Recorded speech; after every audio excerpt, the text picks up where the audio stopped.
video, we're going to look at how to use NotebookLM's reports feature to create study guides for students. So in my first example here, what I've done is I've uploaded a YouTube video. And when I say I've uploaded a YouTube video, all I did was come over here to the top left, click Add Sources, and then I pasted my YouTube video link right here and added it to my sources. So you can see over here on the side, I've got one source and it's just the YouTube video. In this case, I'm using a YouTube link that's about 13 minutes long, and I'm imagining maybe this is something that I would assign students to watch as homework, or maybe it's going to be something that the sub will play while I'm gone. So I wanted NotebookLM to create a watch guide for me, essentially a fill in the blank worksheet so that students can watch the video, fill in some of the answers, and then ask comprehension questions or answer comprehension questions after the video is completed. So once I have that YouTube link in there, I'm going to come here to reports. What you'll notice with reports, similar to all of these other ones, is that we have this arrow here. So if I click on the arrow, it's going to allow me to customize the report. So the top 4 options we have here will always be there. The bottom will be suggested options, just depending on what sources you've actually added to NotebookLM. I can start by clicking Study Guide, or I can click this pencil. The other thing I can do is I can just go directly to create your own and then add in my own information. I'm going to click the pencil next to Study Guide. And then I can see here that I have what language I'm going to pick and then describe the report. Now it's already given me some information about the report. What I want to warn you though is that this is not going to be customized to your students. So I would actually probably get rid of this. And if you're looking for some inspiration, you're thinking like, man, I don't know what to ask in this case, I highly recommend going out to Gemini and describing the situation. Say I've got a YouTube video, I want to create a watch guide for my students that's fill in the blank. Can you help me craft the description that I would give NotebookLM to create this? And that's exactly what I did. So I'm going to paste that in here. And so now you can see I've got this very well thought out description. And then when I'm ready, I'll click Generate. Once that watch guide has been generated, it's going to show over here on the right-hand side. So I can always come back here to More. I can rename this. We'll look at exporting in just a second. I can view the prompt and sources, and I can also delete it. So if I'm creating a bunch of things in NotebookLM, I can always delete the ones that I don't anticipate using. So in this one, I just want to preview what this looks like right now. So if I click on it, I can see a preview here. I can make this a little bigger if I want to. I can kind of slide these over and I can preview what this video guide is going to look like. So I can see here that I have chronological fill in the blank.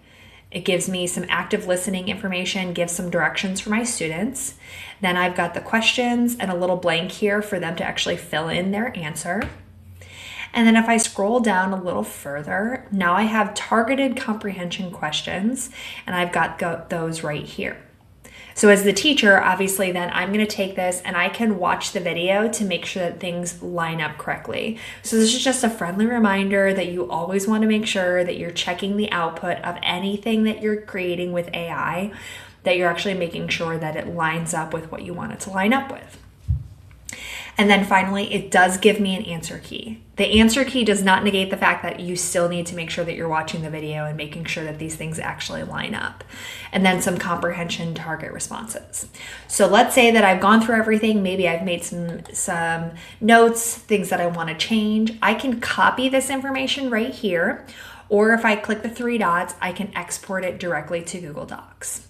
So once it exports to Google Docs, it's going to come in I will probably need to do some formatting. I may not want this entire chunk of text here. Maybe this is something that I would put in Canvas or Google Classroom, and then I would just include the things that the students are actually going to be filling out within there. And then of course, all the way at the bottom, I do want to make sure that I get rid of that teacher-facing answer key so that students don't have those things. So that's like step one, easiest thing to create with a study guide is just upload a YouTube video or grab that YouTube link and add that into NotebookLM and then kind of see what it does, see what it creates for you. In our next example, we're going to look at a 3rd grade activity. I'll kind of give you an idea of what I uploaded and then we'll see what it created for us. So in this case, I uploaded 2 short stories. They're fiction short stories, along with vocabulary lists for each story. And then I also uploaded 2 links to National Geographic Kids. So again, you can kind of see that here. We are studying 2 different animals, and I want the students to go through the activities. So they're going to read all of this information, and then they're going to do some things with it. One thing that I want to show you with this example is if I decide maybe I just want information on my camels, I can come here. And so now I have only my camel resources actually checked. And then I'll go to Reports, Study Guide, and I'll have it create a study guide just from those 3. And again, if I want to put something special here, I'm able to do that. I could even say, maybe I like this, but I want it geared towards 3rd graders, right? So it's just going to use different vocabulary. But that's a way for you to kind of customize some of the things without having everything included in that single study guide. So let's take a look at what it might create when we do something like this versus what it created when we had all of the sources added in. So I'm going to come here to my study guide. I'm going to add the prompt that I had written, and I'll click Generate. While that's generating, let's look at what it created when it had all of the sources in it. So when it had every source, you can see here that it has divided it up into the 2 animals. We can see some information for each of the animals here. We have a helpful word list or a glossary for them. And then finally we have a quiz, because remember, this is still a study guide. So we're hoping that students will review the information and then maybe quiz themselves on some of that information. So we have a quiz there. We have some prompts for the students to actually write. And then of course, just like we had in the last example, we also have that answer key. All of this can be exported. We can change it, everything like that. Let's see if the next example is done. It is done. So I now have a study guide for just the camel. So again, I've got some fun facts at the top. I've got some information about the adaptations. I have my glossary, and then I have a quick quiz. So I could actually keep these 2 things separate. I could create one for my camels and create one for the fox. And then I would have 2 separate ones. And maybe then I assign students, hey, you're going to study this animal, you're going to study this animal. And then maybe we bring it all together at the end. But what you can see here at the top is it has view prompt and 3 sources, which means it only used those 3 sources to actually create this study guide. So great information there. All right, let's jump over and take a look at our last example. So in our last example, we uploaded primary sources. So I just grabbed some primary sources. Most of them were from the National Archives. I added those links in there, so I don't necessarily have to have a PDF. When I'm adding my sources, yes, I can upload files and I can add things from my Google Drive. I can even copy text. But what you'll notice here is I can also search websites. So I can either search for a primary source, or if I already have a website and I've got that URL, I can just copy and paste it right within there and then add it into my information. So I've got 4 sources here, and our prompt for this one was specifically for US history students. So we're looking for an older demographic here with our students. So just keep that in mind as we look at our study guide. Again, I can pop out that study guide and preview it here. It's going to give me an outline of some of the information, maybe that they're kind of summarizing. Because I'm sending them to 4 different places, we really want to kind of bring them together and look at all of this information, as one whole topic versus it being separate locations and separate activities. We also have that contextual glossary, which is going to be helpful for our students.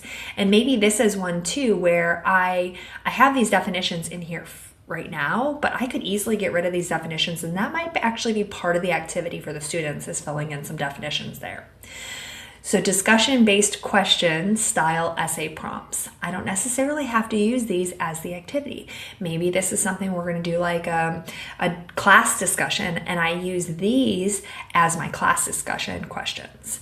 And then finally, stimulus-based quizzes. So these are excerpts from those primary sources, and then it's going to give me quiz questions that go along with those, which I could easily add into Canvas, for instance, if I wanted to include something like that. And then of course, all the way at the bottom, we always have that answer key. So this is study guides with NotebookLM. Super easy for you to just have NotebookLM sort of create some of these things, even if it's just review materials for your students. Again, one of the benefits with NotebookLM is it's only going to look at the sources that you've actually included for it. It's not going to go search on the internet. But that also means that you need to make sure that you're including everything you want students to have access to as they are working on these activities. Thanks for watching.